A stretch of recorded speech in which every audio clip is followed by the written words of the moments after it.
Excellency Nkosazana Zuma, friends and colleagues, dignitaries, and since we come from Wits University, comrades. It's a real pleasure to be here, and it's a real pleasure to voice Wits University's support. You can clearly see that we're very supportive of Thusanani. We deployed 2 vice-chancellors, my predecessor and myself. The president of convocation was on the video. The dean of students was on the video.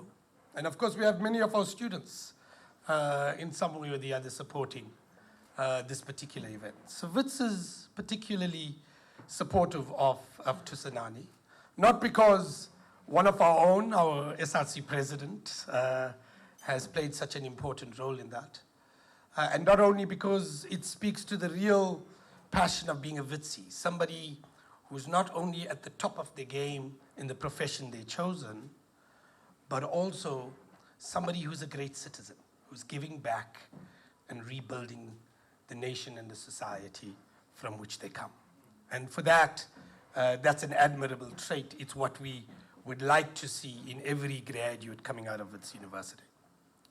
But I really don't want to only speak to Thusanani. Today I want to really speak to the corporate power holders that are sitting in this audience, because I think that's where the conversation needs to happen. See, I think we've done fantastically well for 20 years.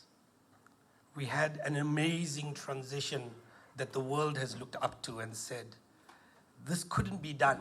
And South Africans rose to the challenge and made it happen when nobody else thought it would happen. And there's been a fantastic 20 years. We've deracialized the public sphere.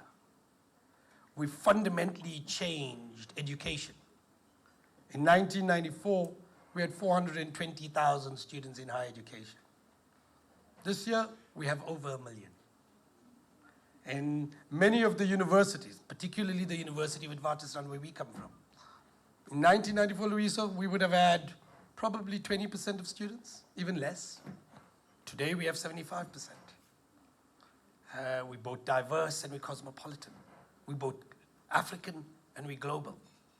That's a fundamental change in the last 20 years. And I can take institution after institution in our society where that has been a fantastic achievement. But you know, every revolution, every transition has to be renewed.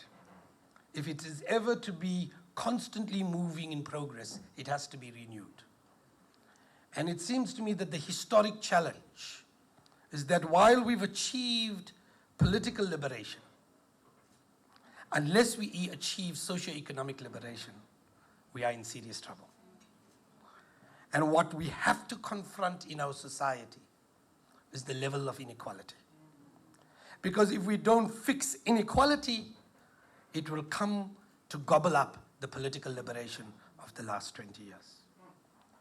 And for corporate citizens, your business is not about simply making the profit for year 2 and 3 and 4. It's about having a sustainable business that lasts 50, 100, 150 years. And if that's your project, then you have to start thinking about how we address the inequality within our society. Because I can tell you now, the inequality in our society or in this world will not allow us to become a sustainable world. It will envelop this world and it will destroy us in this country, and it will destroy human beings as a species. That's the challenge we confront. So if we're going to address this inequality, you cannot do it without education. And particularly, you cannot do it without ensuring that poorer students, talented students from poorer communities are given the opportunity to have access to the best universities in this country. Because so long as we haven't achieved that, we will never be able to achieve it, address inequality in our society. So today, this is what Thusanani represents. What it does is it creates hope. What it does is it creates a set of resources and makes resources available so that students from very poor communities can have a possibility to achieve the best education that is available in this country. And if they can do that, they can put back into the very community and start a ripple effect that fundamentally transforms our society. And it is in that fundamental transformation of our society where the possibility for the sustainability of your own business emerges. That's where the possibility lies.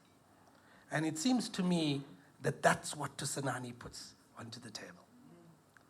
What it says very clearly is so long as we do not create the opportunity for the child, the talented child in a marginalized community, if we do not create the opportunity for them to have access to the best education, we will never create hope in our society. And if we don't create hope in our society, we will never bridge the political divides in our society. And if we don't bridge the political divides in our society, we have no future as a society. That's the challenge. And so, at this dinner, have a wonderful event. Drink wine, eat good food, make good conversation. But at the end of this dinner, take out that corporate check. Take out that corporate check. And think about this. When you take out that corporate check, you pay for a child to have a quality education. And you don't transform the life of the child. You don't transform the life of that village. You transform the possibilities for a nation. And that's what our revolution is about. Thank you very, very much.